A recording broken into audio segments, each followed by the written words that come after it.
c'est 14 fois où Disney a utilisé les mêmes illustrations pour des dessins animés différents.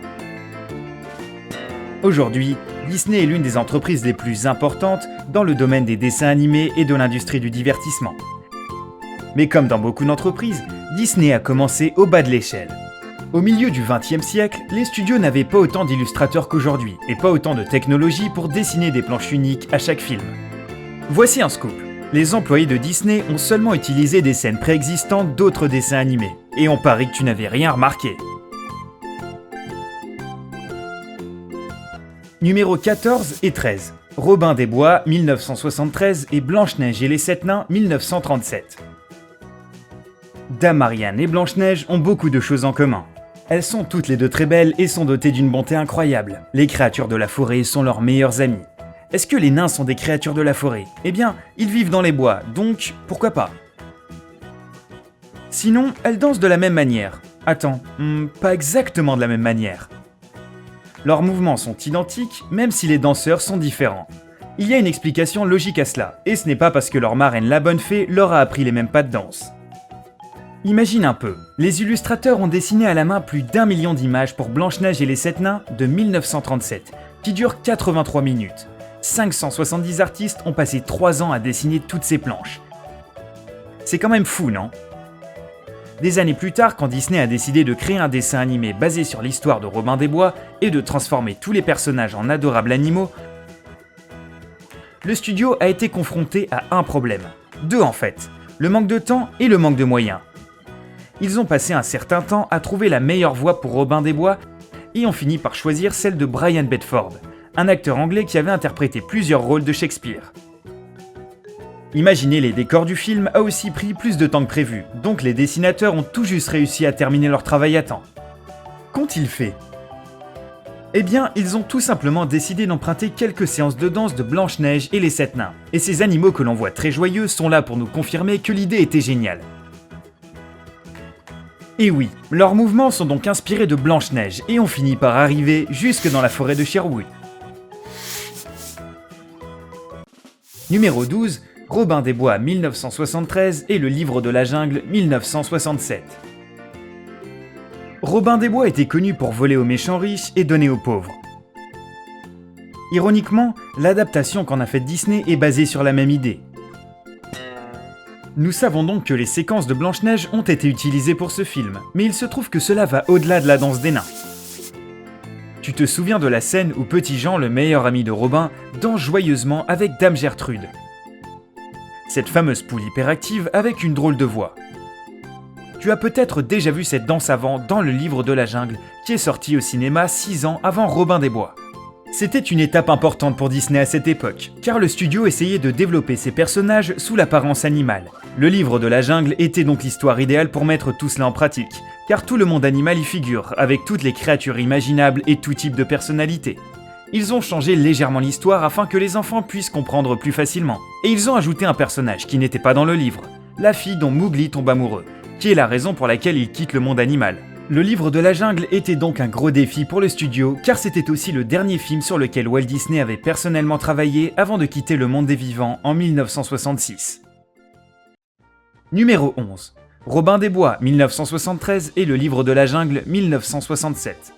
Si on y réfléchit bien, Petit Jean et Balou sont très similaires, et ce n'est pas seulement parce que ce sont 2 gros ours. Ce sont les meilleurs amis des personnages principaux, ils sont tous les 2 très amusants et ils ont gagné le cœur des spectateurs. Certains les aiment d'ailleurs encore plus que Robin des Bois et Mowgli. Est-ce qu'il y a des fans de Balou ou Mowgli dans la salle ? Aimez la vidéo pour nous le faire savoir. Numéro 10, les 101 Dalmatiens 1961 et le Livre de la Jungle 1967. En 1961, les 101 Dalmatiens font un carton au cinéma, et ce film devient rapidement le préféré des spectateurs, tout en aidant Disney à se remettre à flot après la période de troubles financiers suite au succès mitigé de La Belle au Bois dormant. Le nom du film lui-même fait un peu penser à un travail long et fastidieux pour les dessinateurs. Les 101 Dalmatiens et chacun d'entre eux devaient courir, sauter, aboyer, remuer la queue, bref, quel travail. Cependant, un homme travaillant dans les studios Disney a eu une idée de génie qui a permis à l'entreprise d'économiser beaucoup d'argent. Ub Iwerks a pensé à utiliser une caméra Xerox pour créer des chiots blancs au point noir. Au lieu d'utiliser de l'encre, les illustrateurs ont transféré leurs dessins directement dans les studios d'animation. Cela leur a fait économiser pas mal de temps et d'argent. Peux-tu voir ces chiots sans faire un long « Oh, que c'est mignon !» Il se trouve que ces chiots très dynamiques ont refait une apparition dans le livre de la jungle 6 ans plus tard. Numéro 9, Merlin l'Enchanteur 1963 et le livre de la jungle 1967. Merlin l'Enchanteur est sorti au cinéma le jour de Noël en 1963.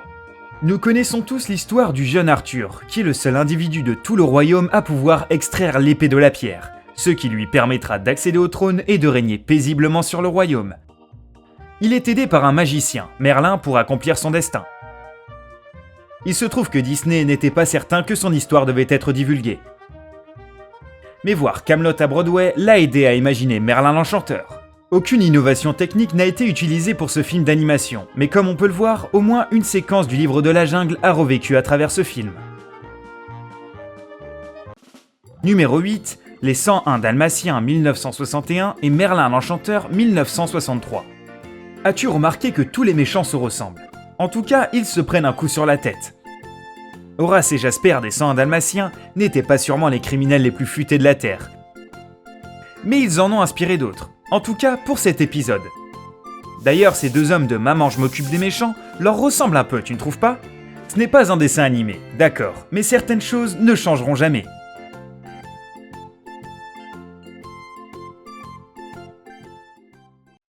Numéro 7, Merlin l'Enchanteur 1963 et The Truth About Mother Goose 1957.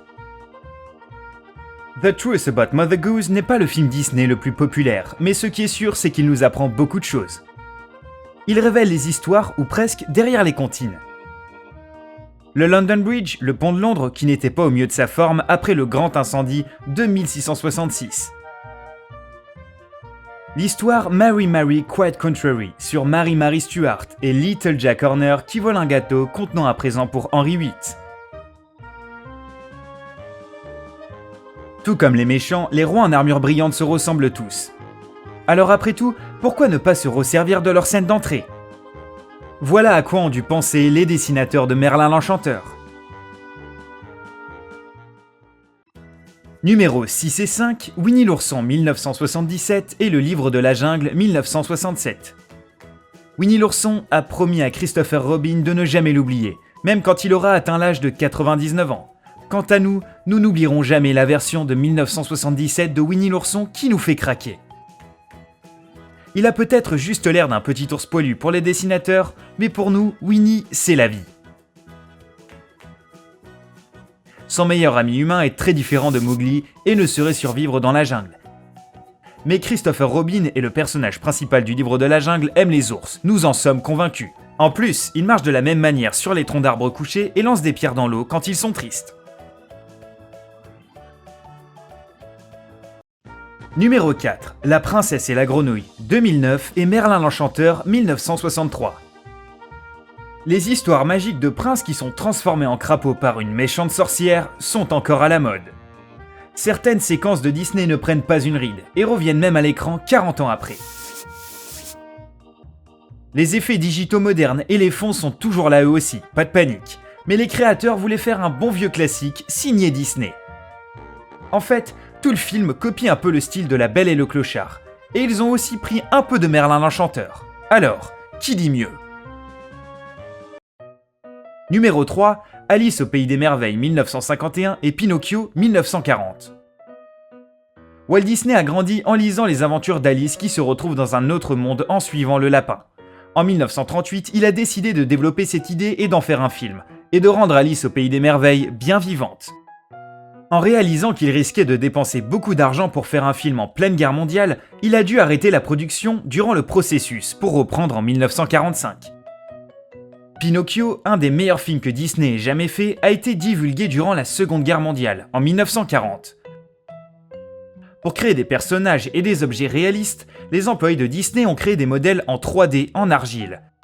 Ils ont également filmé de vrais individus pour créer des mouvements et des émotions 100% réalistes.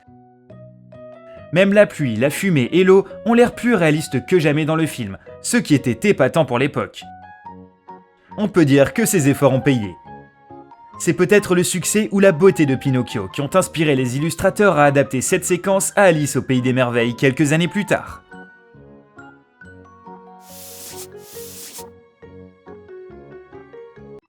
Numéro 2, Le Livre de la Jungle, 1967, et Le Crapaud et le Maître d'école, 1949. Le Crapaud et le Maître d'école n'est pas juste un dessin animé, c'est un ensemble complet. Il est composé de 2 histoires, La mare aux grenouilles et La légende de la vallée endormie. La production de la première partie a commencé en 1938. Les dessinateurs ont mis 6 mois à créer 33 minutes de film. Imagine un peu la patience que ce travail requiert. Puis la Seconde Guerre mondiale a interrompu le processus. On a demandé à Disney de faire des films de propagande pour égayer les esprits aux États-Unis. Heureusement, la production du film a repris en 1945. La seconde partie a été ajoutée par la suite et elles ont été mises bout à bout pour faire ce film. Molly la taupe a un message important à délivrer. Cette séquence a plus tard été utilisée dans Le Livre de la Jungle.